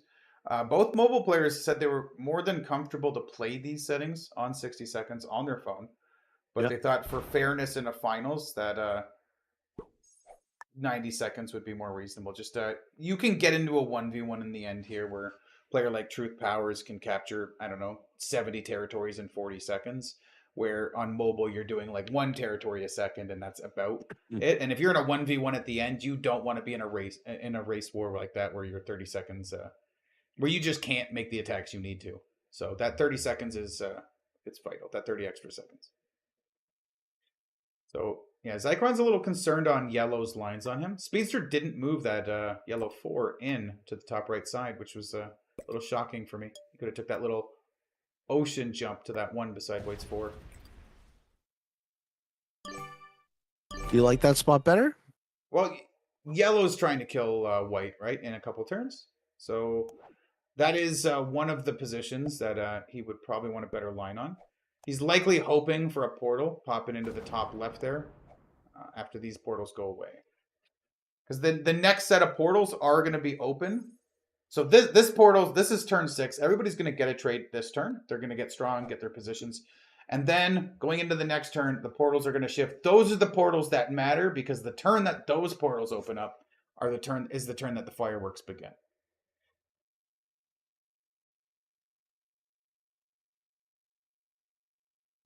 Very curious to see if we see some nerves with some clicking, some attacks, stuff like that. All these players with $350 in the pocket, but $1,000 to the winner, and only the winner. So no second places matter, nothing like that. Winner go home right now. The one territory that there's a portal on that Tolbaron here is not adding to, that should get popped. Right? There's no reason for players to wait for the portals to close for that territory to continue to exist. Sure. And he's going around creating additional territories as well. Okay. So most of the portals here are controlled by green. Yeah, this would be a terrible position to be in if we were on turn 8 and you were one of the people that people were lining up to kill. If you're on 4 or 5 of the portals, it makes you much easier to kill on that turn because people can just all of your stuff is connected, right? If you are effectively in one position, yeah. If everything touches the portals. All right, so Silent takes the 6th trade. It's actually neat to see that Zychron in the 5th position, who should have more troops than the people ahead of him, because he starts with bonus troops at the start. Is 5 troops behind red and yellow before the 6th. He's had rough days. Yeah, he's been I guess hitting some ones, or a lot of his ones got hit. He's only on 7 territories, and I guess maybe he's lost some troops taking cards. Yeah, well, how many positions do I can actually have? 1, 2, 3, 4, 5, 6 position play, which I like. I think I still like Pierre's position the most. 1, 2, 3, 4-ish, 5, 6, 7. 6 or 7, depending on how you think about it. I like Pierre's position. He just doesn't quite have a line on yellow, but does he have a line on white? He could leapfrog yellow and go for a white kill if he's got lines on white. Not quite on the top. The 4 on the top right, but well, having lines on white is particularly ideal because even with Zychron getting the 12 trade here, he's only going to catch up. He's only going to catch up to where Pierre's at in terms of troops. Yeah, Zychron will still be weaker than yellow. So actually, white will be an easier kill for red than yellow. Yeah, so maybe you can start lining that up, right? You don't always need to line up the person immediately after you. Generally, that's the person you line, but if you can kill the person 2 after you, that's also obviously that's still just as good. I gotta say, I'm a little worried about Zychron on this board. The gentleman streaming the game might be the one who goes out first. Yeah, we will see. Let's see if he pulls some kind of creative move to try and stave off that execution. Yep, trading the 3 dude cards, more likely to get a dude card back. That's very important. Yeah, increasing your odds of getting a set on 3, folks. A lot of people don't actually know that the deck of cards for a risk board is an actual deck of cards. So each territory corresponds to one card in the deck, and there's always only 2 jokers. So a risk deck of cards is what's Pangea? 60-something territories? 66, I believe, something like that. I can figure that out. So it matters slightly more, or the principle Kyle's talking about matters slightly more on smaller maps, but it still bears repeating that 65. if you have one of a kind, or so if you have 3 of a kind or one of each in progressive, it is correct to trade 3 of a kind. He's asking to move through that territory. Yeah, it looks like. Why? What is Zychron? Zychron wants another position. Like I said, Zychron probably sees what I see. Sees that he got a dude back. He might be trading on 3 next turn. So yeah. Well, there you go. Right. Yeah. So the self-fulfilling prophecy there. You put 3 dudes back in the deck. You need one to complete the set. You get the card you need to complete the set, and we see him have a set on 3. Yeah, like so it does increase your likelihood. Like you either trade one of each, and then you have 2 dude cards left, needing a 3rd dude, or you trade 3 dudes, and then you have one of each of the other ones, still needing a dude. So no matter what way you trade, you need a dude card. So why not put 3 of them back in the deck, so you have more of a chance of getting one back? Because you can actually, people have put 3 of the same card back in and gotten the exact same card they just traded that turn. So apparently it cycles and shuffles and just sends it back randomly. So you have a chance, better chance. Yeah, and it worked for him. He put 3 in, and it also matters how many players there are, right? Because if all of the other players are each holding 3 cards, that's that many cards not in the deck currently. You can actually count the size of the deck. And maps like Simple World don't actually have enough cards for all 6, because there aren't enough territories for all 6 players to have 5 cards in their hand. So I'm curious. Normally everyone here is going to take a 4th card, and then the next turn with these portals open. These are the portals that matter. Now, generally people will be trading on the 4 cards next turn, but usually if you're later in turn order and you feel threatened or vulnerable, and you have a set on 3, you might set on 3 for survival, and then see what happens, which does kick up the trades for the people early in turn order. Their trades all of a sudden get bigger, and their opportunities get more lucrative, I would say. So Truth Powers has a ton of troops right now with 54. He's well ahead on the troop total. He's been doing well. I think he even has been holding 12 territories to get a bonus troop. And you watched him just slowly migrate to the left, right? He had 0 positions left of the middle, and now he's all the way on the left-hand side on a portal, no less. Truth has 3 of the 6 portals with big stacks on them, so that's going to reduce the mobility. So it also means he's slightly more vulnerable. I am very curious to see if White uses his trade on 3 here, or if he gives Red or Yellow a chance to take him out. Because they are both, they're both going to be eyeing that. Probably calculating that right now on what he needs to do. Well, what does the red, kill, and white look like? So 5 to the 1. 5 to the 5. Just the 8 is No, it's open through a purple 1.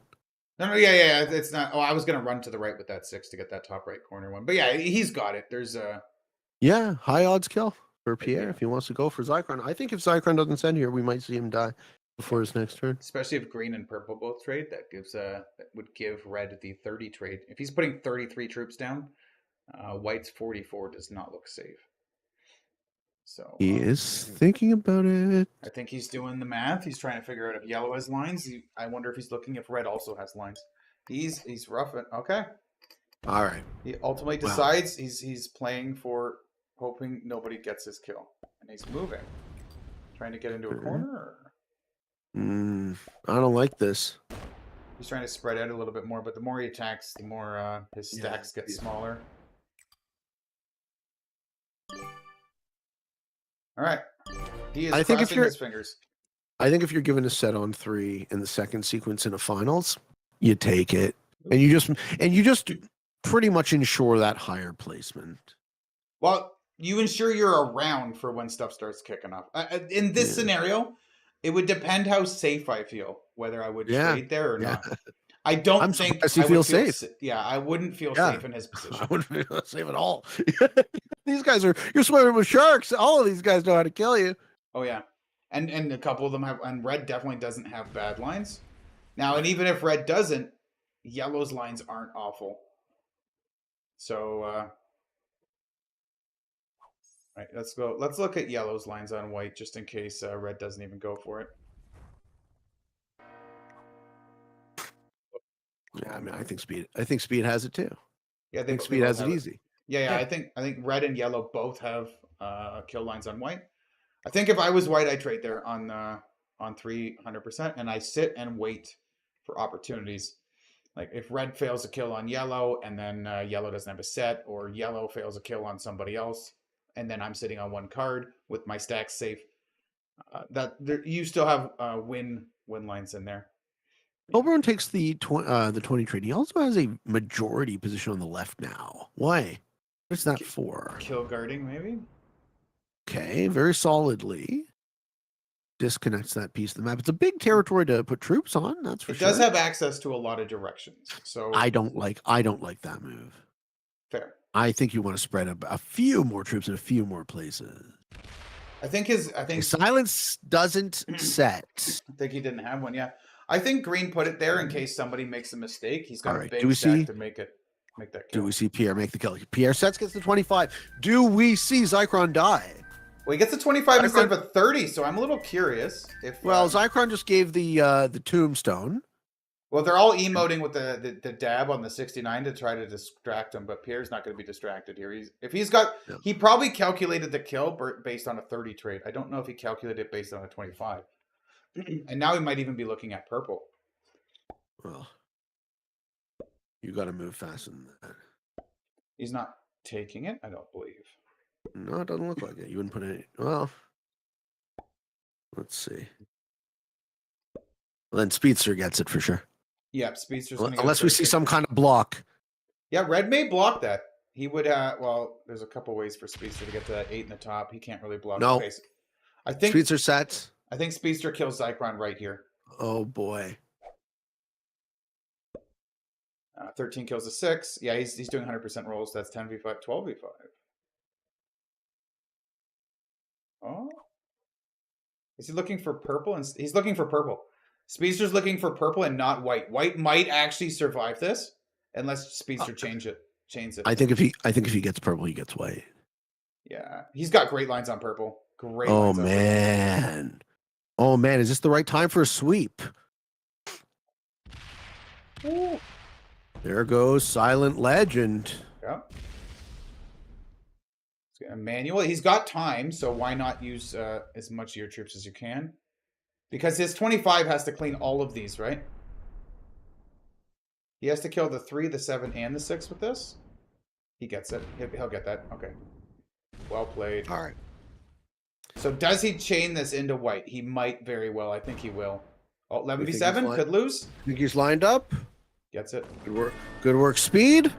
All right, 6th place overall. Goes to Silent Legend. Ooh. The no set on 4, very painful. Do we have the Zychron kill? He's gonna Yeah, he's going for it, man. Woo, hoo, hoo. 11. Yeah, he's doing the 100% rolls. He's got the troops in position, right? Yeah. Now Zychron's saying oops, but in this scenario, if Zychron already traded, I think Speedster might go for black. And if he screws up black, Zychron might be able to capitalize on that. So he misses. He runs out of time here. Oh man, it's so close on the clock. Go, Speedster. go. Oh, Zychron survived. Does he get the black he didn't kill? have it. Fuck. Oh man. Wow. Oh, all right, Zychron. Save execution there. Wow. Okay. All right. By the skin of his teeth. He's going to kill Truth Powers. Yeah, if purple had a set on 4, Zychron dies for sure there. So does he get the Truth Powers kill? I'm curious to see how this plays out. Wow.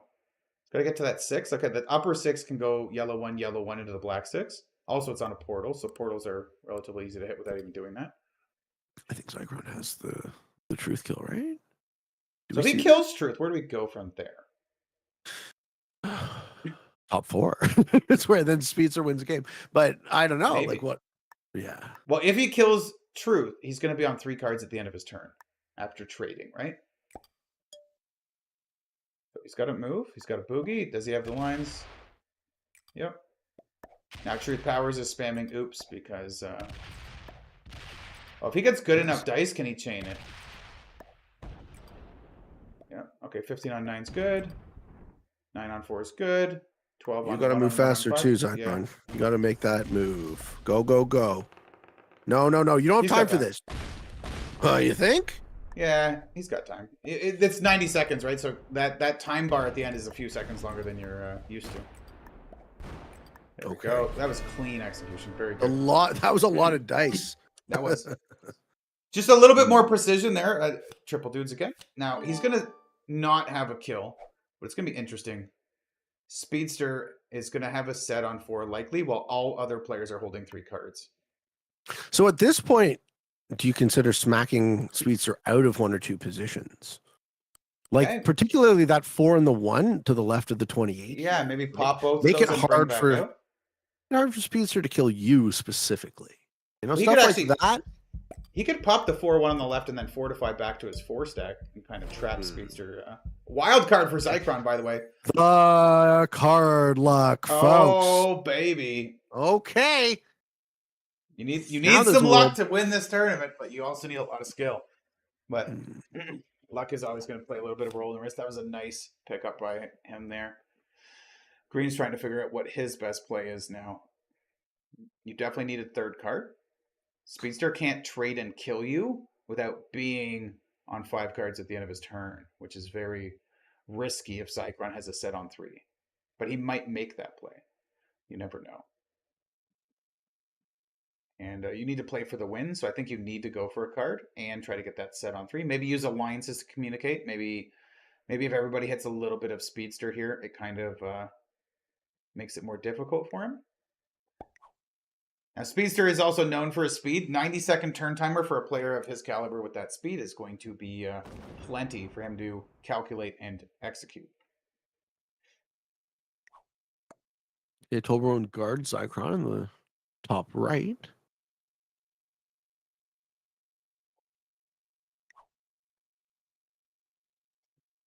On this board, we think Speedster's probably favored to win, but it's not over yet. Yep, Speedster is definitely in the driver's seat right now, but anything can happen. Did he take a card? He did take a card. Oh. Yeah, Pierre. So the smart play, which Toblerone didn't execute, is don't give your opponents time to think. If you're just take your turn instantly, give them less time to think. Speedster just had like a minute to think on Green's turn. He knows exactly what he wants to do. He's setting up now on portals. I think Speedster's going to make big stacks, take a card. He's going to wait and see who doesn't trade on 3. And I think that's correct. Whoever doesn't trade on 3, Speedster's going to try to kill them for 4 cards next turn with the portals open. And then he can trade again and trigger that into a win. I think that's what he's eyeing. What do you think? Yeah, well, he's got 37 troops on a portal. The other 2 are adjacent to portals, which gives you a ton of mobility on those kills. He wants to take Right, a card that doesn't close a lots line. of choice. Yeah, That 9 closes a line there, but that's fine. Yeah, lots of choice. So Zyklon trades on Zyklon's 3, set. has to.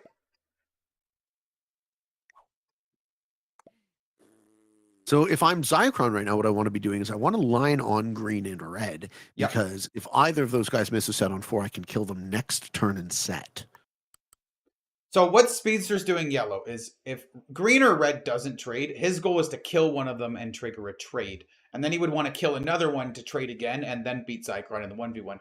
But if Speedster trades or kills green or red but can't get both of them, then Zyklon's in the position to get the other one.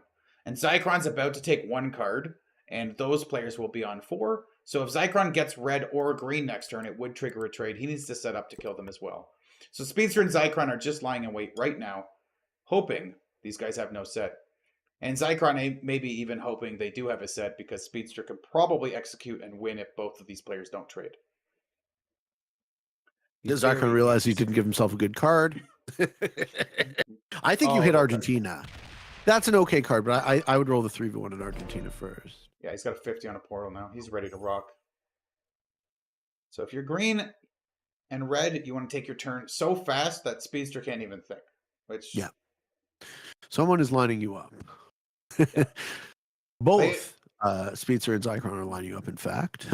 Yeah, so if you're vulnerable in this spot, if you have a set on 3, you use it, obviously. But if you know before your turn if you have a set on 3. So if you don't, the number one thing you want to do is execute your turn immediately. So on Zycron's turn, green should have been thinking, where do I tuck my troops in the best way possible to not be killable? And the second your turn starts, you take that turn in 1 or 2 seconds, and then you hope red does as well. I am expecting Pierre's turn to take no longer than 1 or 2 seconds, even on mobile, if he has no set. If he has a set, maybe he thinks about something. Oops. He's saying oops about him taking a card or going there. Maybe he's oopsing about opening something. No, this is an error if he doesn't fortify that 25 out. Locking your 25 in a corner in the late game and progress when you're sitting on 4 cards is death. Well, it Pierre's gives you thinking. Okay, well. Speedster's already calculating, can I kill green right now? Like, yellow's already looking and counting on... Yeah, so Zycron's also looking at Speedster's line on green. 38. I find it very hard to believe that green... Here's an explosive turn. This game's over. I think the game ends right now. I think Speedster's our champion. Yeah. We see green die. Wow. Now, if Speedster kills green and fails the red kill, white is in this game.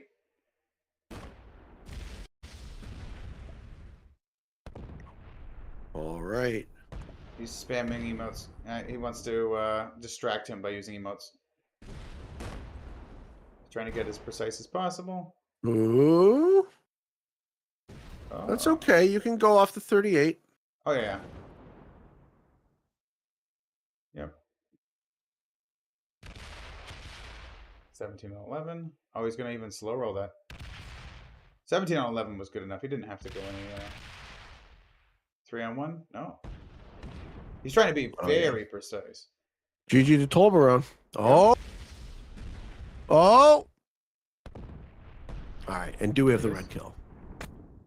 Almost certainly. But he might have spent too much time with the slow rolls. If he doesn't, yeah, he's going to already start working on red. Okay.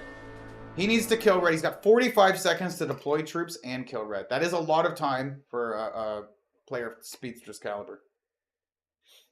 If he doesn't get red, Zycron is going into the 1v1 with him and might win. So he needs to kill red or white wins. White has a chance to win. He might just win. So he has to get this. He has to execute really fast. Everything's on the line. This is the moment. This is the next 5 seconds determine who wins. Who wins? Yes, sir. Let's go. Attack. Oh man, go. To move. Oh, the 19 does not connect. The 19 does not connect. Those territories do not connect. Oh no! Zycron might do it. He's got to kill red, trade, and then kill Speedster before Speedster trades on 4. This is Zycron's chance to be the champion. Oh my god. Wow. This is it.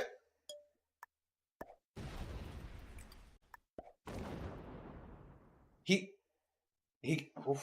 gets the red kill and trades. He probably has enough troops to kill Speedster.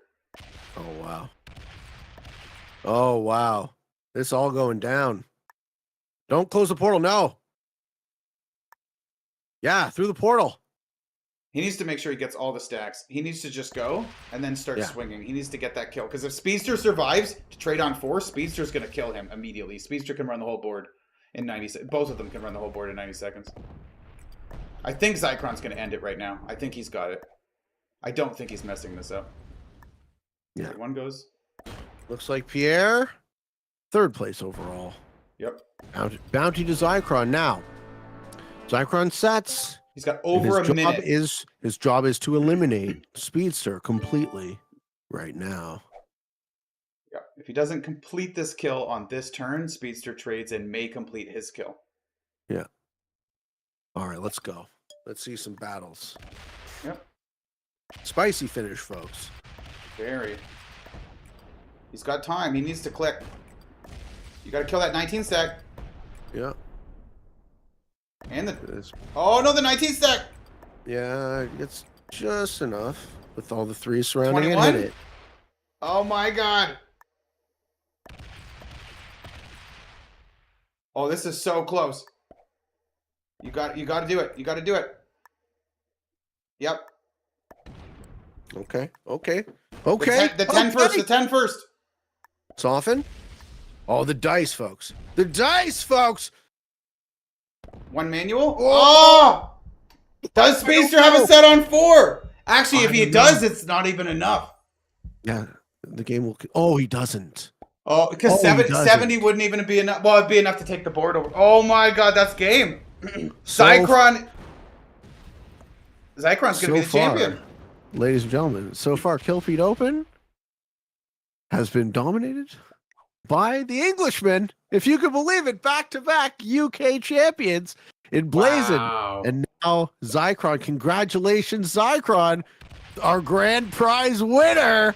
It's so amazing to see that he takes this after we saw him not trade on 3 in that second set. And I think he made a fatal mistake, yeah. Because purple didn't have a set on 4, they went for purple, which left him open to take it. Oh, That's my. Pangea, baby. That's Pangea. Let's go, Zychron.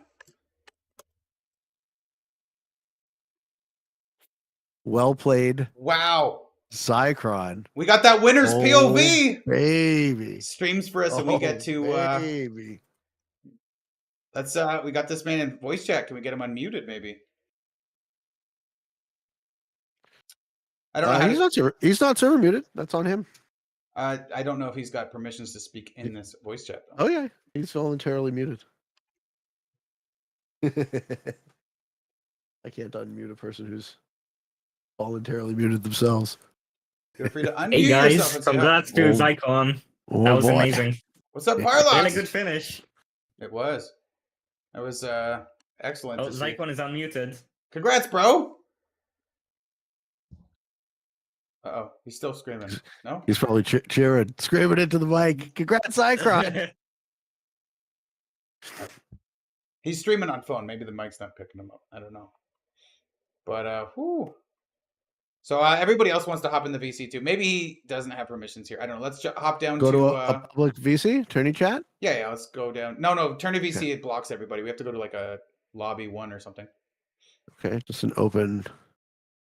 Zychron's VC. Let's go to that. Hello, Zychron. Champion, Killpete Open 2. Can you hear me? Very, very congratulations. slightly. Oh, lovely. Whey, let's go. Let's go. Crazy how you won on mobile on such a big map. I bought a PC for this tournament about like around 10 or 11, and I've just paid it off, so there you go. Yes. You paid for your PC with that purchase. Oh, yeah, baby. Wow. That was we were criticizing you're not trading on 3 there because Speedster and Pierre both had you dead to rights lined up. But the Silent Legend no trade on 4 turned Speedster's eyes onto him, which actually let you survive, which was amazing. And then Speedster missing that red kill, which opened that up for you to take the red kill into the punch. That was crazy. And then no set on 4 at the end there. Wow. I feel like if I traded early, I wouldn't have the opportunity to win necessarily. Like I wouldn't have the opportunity for a kill afterwards. I don't think I'd have the troops if someone did get a kill and kind of start like snowballing.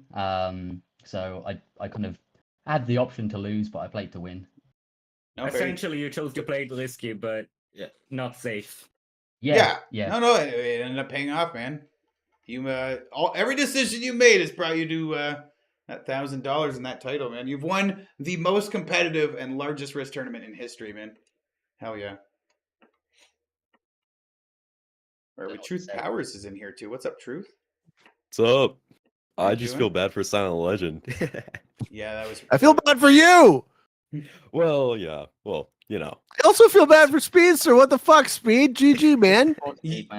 Speedster, yeah. I thought he for sure had it there. I thought he was going to do green into red into 1v1 easy win for him if he gets red there.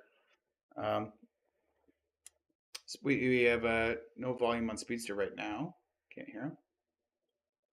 I'm thinking Speedster did have the kill on Pierre, which would have got him the win for sure, right? Yeah, the line for him was kill green, kill red, and then Zychron only had 1 card. I think both times Speedster had a chance to win, he just took too long, ironically. Yeah. being too precise, maybe with the smaller stacks and the slow rolls and stuff. Yeah, Kind of getting a little stuff time like that. screwed. 90 seconds is deceptive. You feel like you have all the time in the world because you kind of do, but then you start being a little bit more passive with your time, and you realize that extra 30 seconds isn't that much extra time. Speedster, your mic working? We've got Yeah, GG. I messed up. GG, bro. We were cheering hard. We thought you had it there in the moment. Speedster's did. got the win. Yeah, it's easy to say you messed up. You also got unlucky, right? Yep. There's Yeah, no both- set on fourth end. True. Yeah. Yeah, but I should think have both of you killed won Rat, this but I battle. misplaced my troops, I believe. Yeah. Yeah, that line through that one territory that That doesn't 19, connect, yeah. that was pretty heartbreaking. That 19 connection, yeah. That was. Mm. Whew. That was do also you guys very feel? well played by Zycron. Congrats, man. GG. Yeah, cheers, dude. Yeah, thank you. Appreciate it. I'm shivering right now. I'm How do you pretty. guys feel after all that hard work? Well, my daughter said, if you win, can I please get a haircut? So I suppose I now have to take her to salon, and that's on the agenda. Oh, yeah.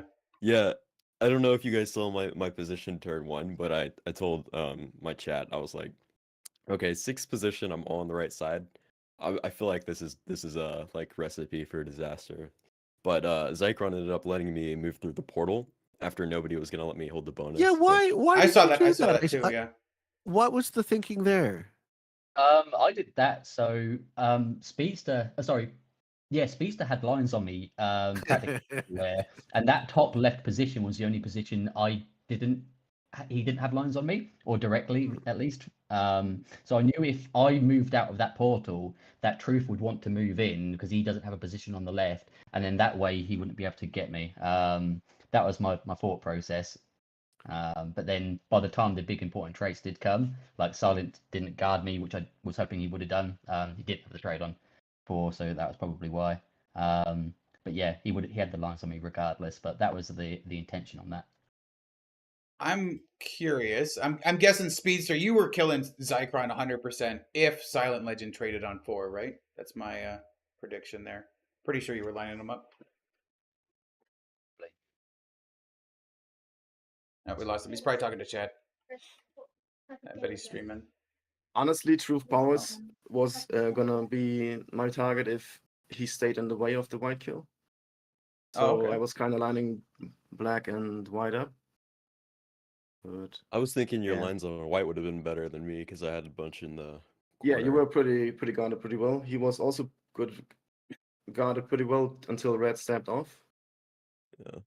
Yeah, when say- Pierre stepped off. Oh, go ahead. you I don't the think I had to stairs. kill if either of them stayed on the line. We were watching Zycron had a set on 3, and he could have traded on turn 7, and he chose not to. And when he made that decision, Pete and I were looking. Red and yellow were both immediately before him. Zycron was weak. He was even weaker than Speedster was in troop count. And we saw red and yellow both seemed to have really good lines on him. So we thought for sure he was dead when that happened. But as soon as Silent Legend didn't trade on 4, Speedster turned around. You had a really nice line on Silent there. It's sad to see the no set on 4 happen. It definitely happens. You have to dodge bad luck to win these things.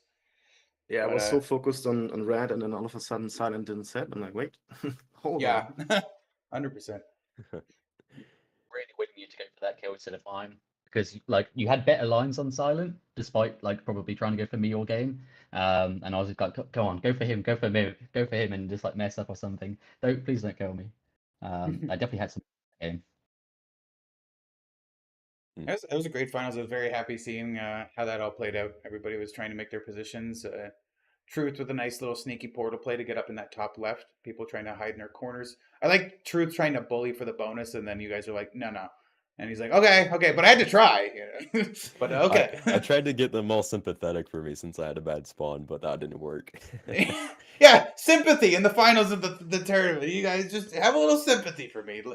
I'm not a threat, Roll that down, I would have like not broke you, and I would have tried to take the other +2 next year. That would have been interesting.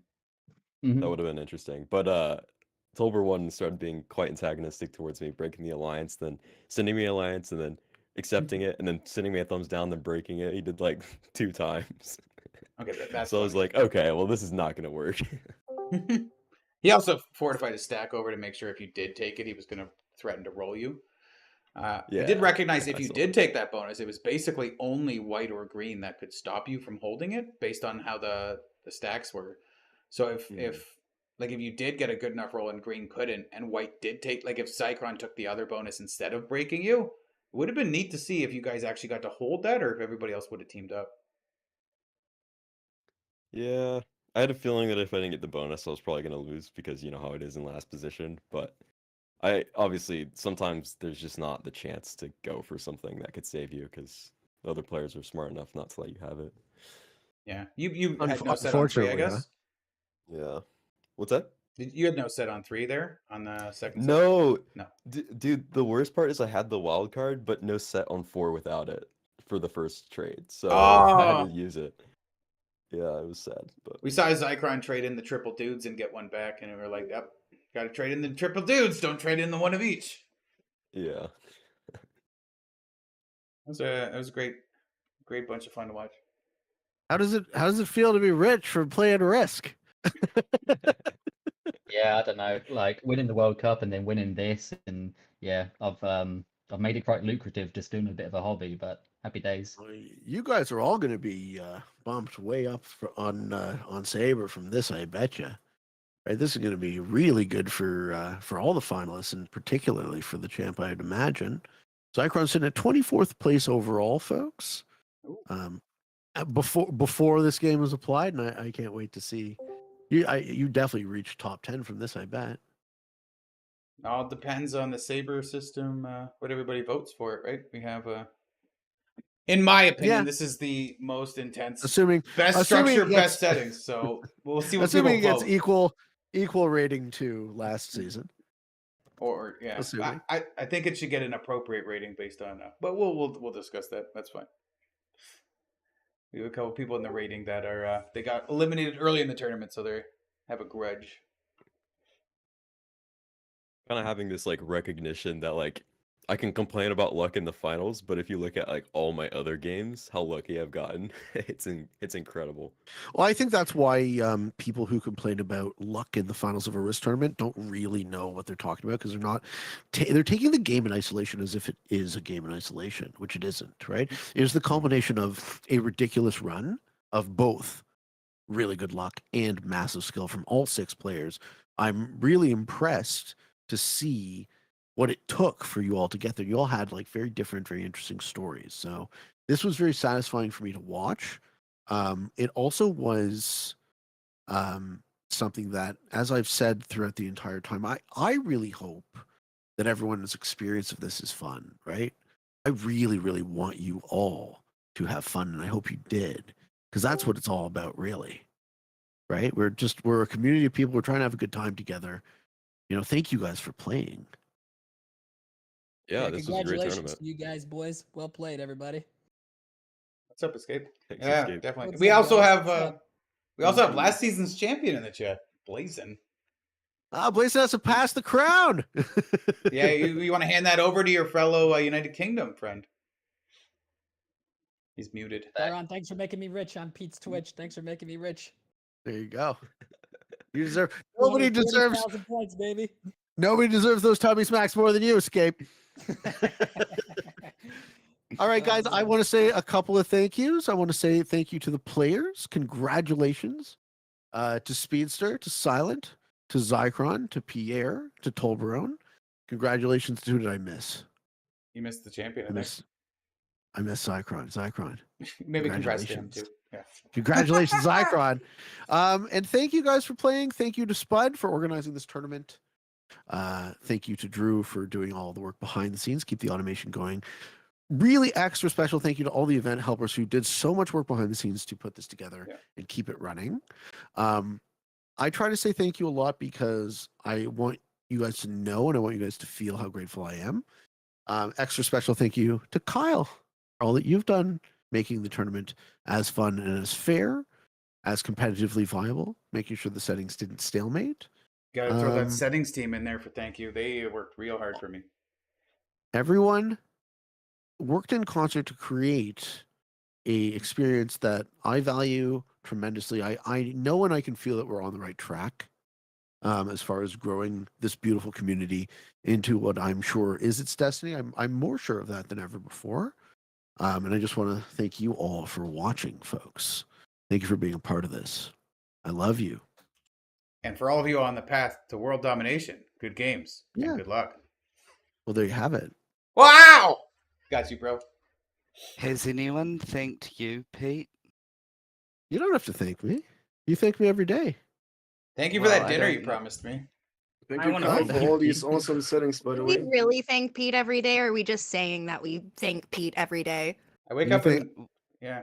I feel so ridiculously fortunate every day that this is what I do. This is what I get to spend my life doing. It's Well, like if a it dream I wasn't for never you, had. Pete, Yeah. if it wasn't for Pete, I wouldn't be in the community. So, and I know that's true for a lot of players. So thank you, Pete, for everything Yeah. that you do for this community, and for being the face of KPO2 and KPO1. Yeah. Pete- They've Cheers. been Cheers, Sonny. they've been historical Yeah. for Risk, and I'm so thankful to be a part of it. Yeah, I love you guys. This Pete is the best. I'm just gonna giant throw reason this out behind. myself. I wanted to, Pete. I just Oh, gonna go ahead. throw this out there for you as well. If I remember when I first started streaming Risk, I believe you came along and rated me, and when we first met, you got me involved a lot more with the community. So big thank you to you, Pete, for the influence you What's have that? on this community, and for me to put my true random games out there. Thank you, Pete. It's an honor. It's an honor. You guys have given me everything I give, I get back tenfold. So why wouldn't I just keep giving? It really You're is a an good man, honor. Pete. Very fair. Let's not go there. Sorry, just trying to put this out there. Is Corbina trying to start a massive game of Gartic Phone right now on the server? Because that seems to be it. Sounds about right. Alright. All right, folks. I hope I'm you gonna all hop have out. an excellent day. Yeah. Yep. Congrats, Icron. GG, man. And congrats to all of the finalists. That's incredible. GG's, welcome. everybody. Yep. Have a good day, everybody. Thanks for being here. Easy. Okay, so woo, we did it. We did it. We hosted the largest Risk tournament of all time. 2,043 signups.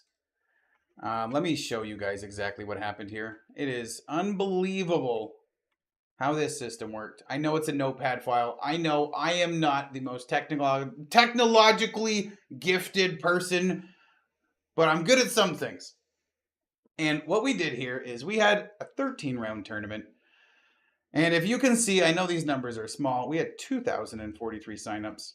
We had 1,782 people put into a group in round 1.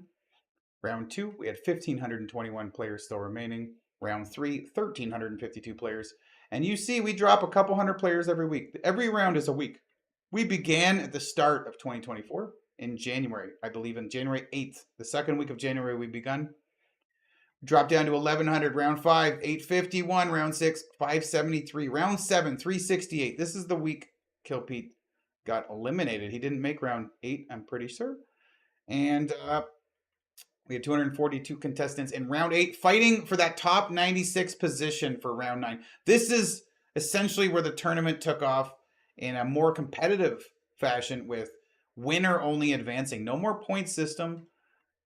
Everything of these first 8 weeks was to get as high as ranked as possible and make this top 96. And then we cut in half every week, all the way down to 6 in the finals. It is a very long, very grindy tournament. I have an entire notepad of tournament settings we've been playing for the last 3 months. And I put hundreds of hours into studying and evaluating and testing settings with a giant group of people to make sure we had the most competitively viable settings we've ever seen, to minimize stalemates, to minimize luck, and maximize skill. The reason we don't have a lot of noobs in the finals, you can see newer players or people that you don't expect to see in the finals in some other tournaments, just based on like you can get lucky in a couple of rounds and you can have some settings that are a little bit more luck based, and you can see people make finals and stuff like that. But in a tournament like this, you can get lucky and get to here, but you can't only get lucky and get to the end. The last 48 players exceptional players. Nobody lucked their way to top 48. Everybody in the top 48 played a very, very good tournament and has a lot of skills to back that up. You might have had a couple lucky games to help you get there, and that happens in a long tournament. You're going to experience some good luck. You're going to experience some bad luck, but I think we succeeded very well at making this a very skill-based tournament, and I'm very excited to see where we take competitive risk going forward. I know Pete wants to do more of maybe a Kill Pete Invitational where there's some qualifying period where because Kill Pete open to everybody. We wanted all of you to join, and a lot of you did. And we're very grateful that a lot of new people came in, tried their luck. A lot of them are sticking around. Some of you fell off, but that's okay. But we're going to look at probably more of a qualifying, more of an invitational, but maybe still decent in size, and some kind of qualifying period, because it always sucks when a bunch of new people come in, sign up, and they quit, or they don't show up to their tournament games.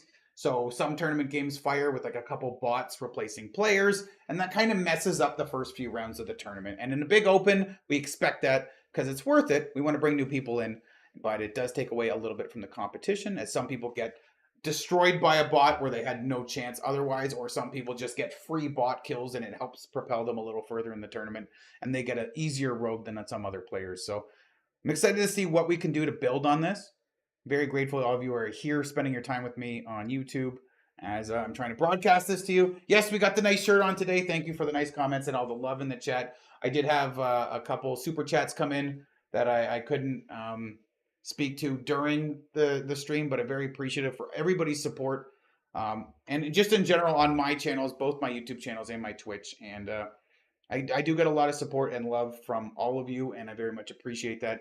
It is what pushes me to work every single day. I am going so hard grinding right now to make 12 YouTube videos a week on top of managing this tournament and testing and studying and making sure all the settings are good and the structure is good. And I'm excited to enjoy a bit of a break. I have a vacation coming up in a week or a week and a half or 2 weeks or something. I'm going to be going to Europe for 8 or 10 days or something. I don't know exactly what it is. It's set up. Some number of days I'll be actually able to take a break. My videos will continue as usual, but the streams will be paused for the meantime.